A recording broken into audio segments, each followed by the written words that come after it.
Hello everyone, allow me to introduce myself. My name is Abi Yahya, a student from Binasarana Informatika of English Literature with student ID 3320014 and 4. Today I will be presenting on the topic of teaching tolerance and helping students handling anger, frustration, aggression, and disruptive behavior.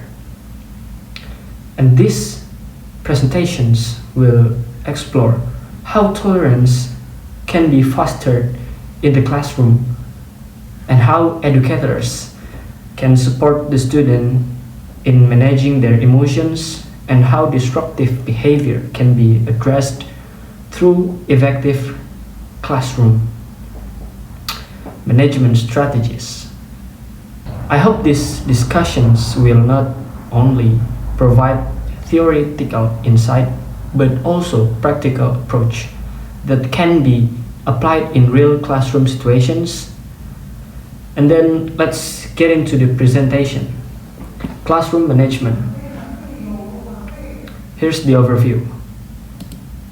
And first one, teaching tolerance. In education, this is reversed to active process of fostering respect, empathy, and acceptance of diversity within the classroom. UNESCO defines tolerance as an harmony in difference, emphasizing that it isn't mere indifference but a positive effort to value diversity in the classroom. Teaching tolerance can be operationalized through cooperative learning. The important key point on this first topic is we should build the respect from the student with empathy and inclusivity. And then we can construct the strategy by diversing learning groups. And then we can integrating the multicultural perspective. So we can remodeling the respectful behaviors from the student, and we should adding the norms so they can respect each other. And then let's move to the next topics. The next topic is helping students handling their anger, frustrations, and aggressions. Emotional regulation is a critical skill for students' academic and social success. According to Goldman's, the ability to recognize and manage emotions underpins effective learning and interpersonal relationships. Students' anger and frustration often stems from perceived failure or peer conflict or the stressor outside of school. Educators can apply preventive strategy like clear the expectations and making the routine more clear. And then educators can apply preventive strategies like clear the student expectations with consistent routines. And then coping skills training like deep breathing and self-reflections. And we can tell them to journaling. Then we can do the restorative practice like dialogue and meditations. The focus should be on equipping students with tools to channel the emotions productively. This approach not only reduces aggressions but also promotes the resilience and empathy from the students. And then the next topic is disruptive behavior, such as excessive talking or refusal to follow the instructions or aggressions posed. It can be challenged to instructional flows and peer learning. Such a behavior are often symptomatic unmet emotional or academic needs. We should manage these things by multi-tiered approach. The first approach I do is proactive classroom management like establishing clear rules or structured routines, like the second topic. And then the moment strategies is proximity control or non-verbal cues or timeout maybe. And we should follow up the interventions like and then we should follow up the interventions like individual conferences, parental involvement, or behavior contracts. Like we build a contract for the students. Ultimately, managing the disruptive behavior should be framed as supporting student growth rather than, enforcing compliance alone. And that is it. That's my presentation. Thank you for having me. The conclusion is teaching tolerance fosters inclusivity and empathy.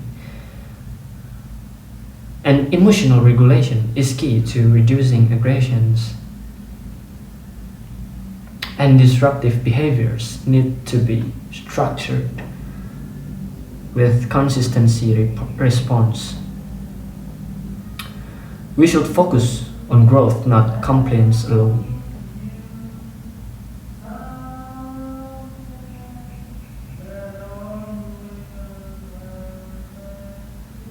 And thank you for having me. And thank you for having me. This one my reference. If you all wanna read some educational literature maybe. Thank you. Okay, this is the part 2 of my classroom management presentations, and this time I will give you 3 cases with 3 strategies to handling our students and our class. Okay, the first case is aggressive behavior. What classroom management techniques can we take to implement and to address students' aggressive behaviors? The first strategy I take is functional behavior assessment and behavior interventions plan. We can observe and record our students' behavior patterns, and when it happens, what triggered it and what he gained from it.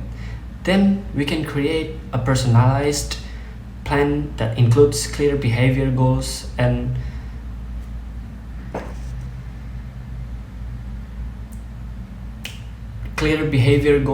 the interventions. Why it helps? Because aggressive behavior often has an underlying trigger like frustration, attention seeking, and difficult with the work. FBA helps us identify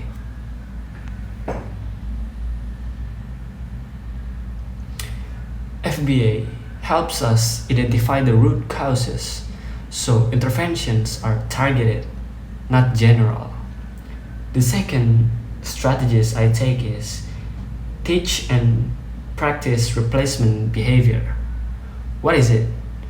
Instead of just saying don't do that or no, give our students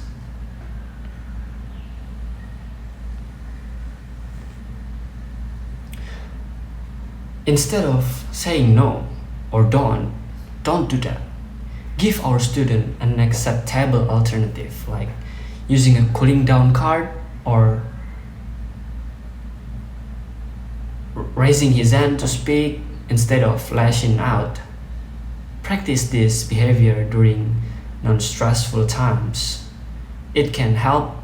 Simply punishing aggressive behaviors doesn't teach what to do instead.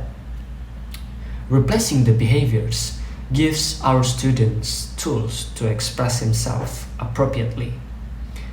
And the third strategy I use is structured cool-down space.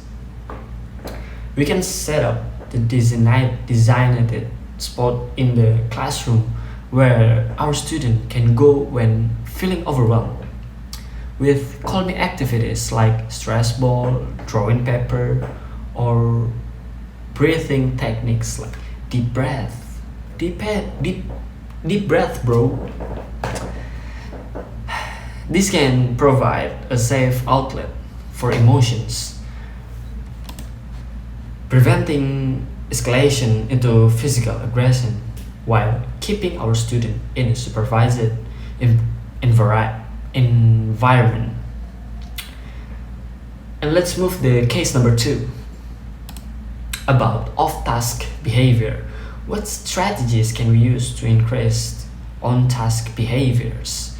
First step is I will observe our methods, and then I will use these 3 strategy to increase our on-task behavior. The first strategy is chunking lessons and active breaks for our student. We can break our lesson into 10 or 15 minutes per segment, following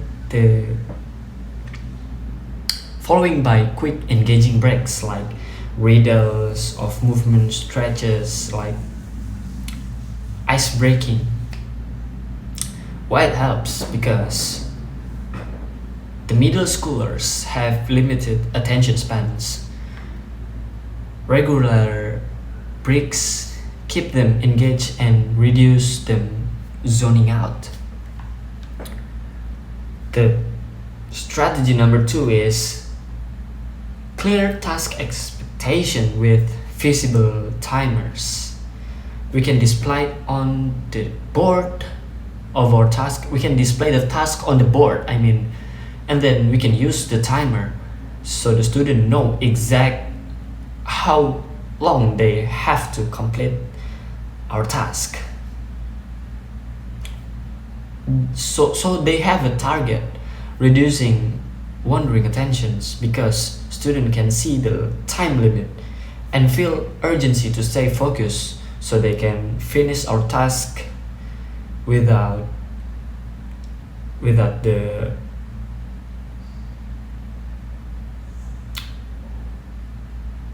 any necessary things. Okay.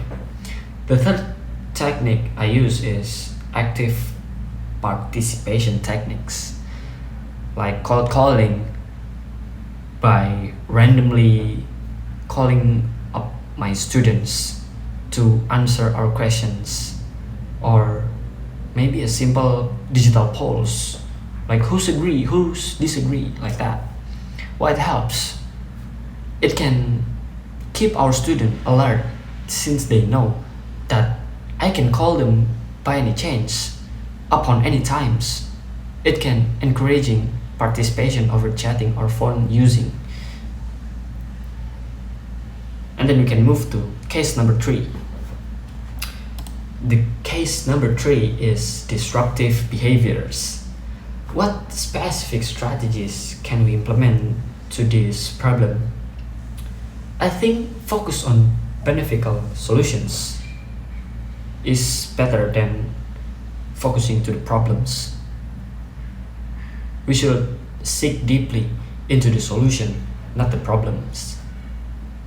Strategy number 1 is behavior contracts with self-monitoring. We can create an agreement with our student that outlines the expected behaviors, rewards for meeting them, and the consequences for breaking them. Includes a simple check on the sheets, and the student can fill out during the class, so it can be generalized then. Why it helps?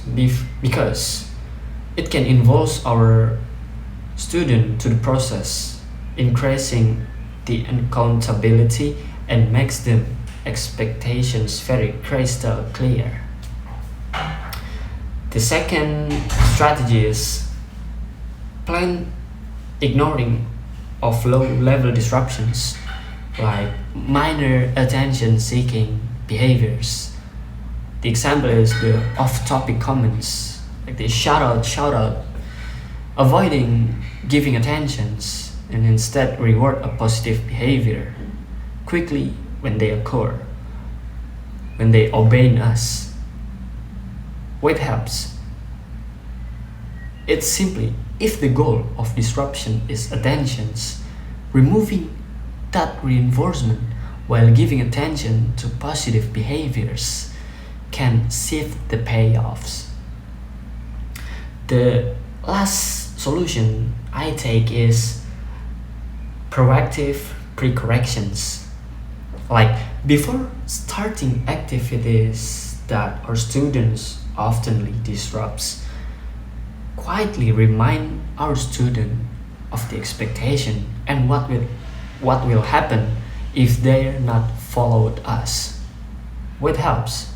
It's because prevents the issues before they start by setting them up for success instead of reacting after they already disruptive. It's better, bro. It's that simple. And maybe that's it. That's my last solution. Yeah. Thank you for having me, and thank you for having me again.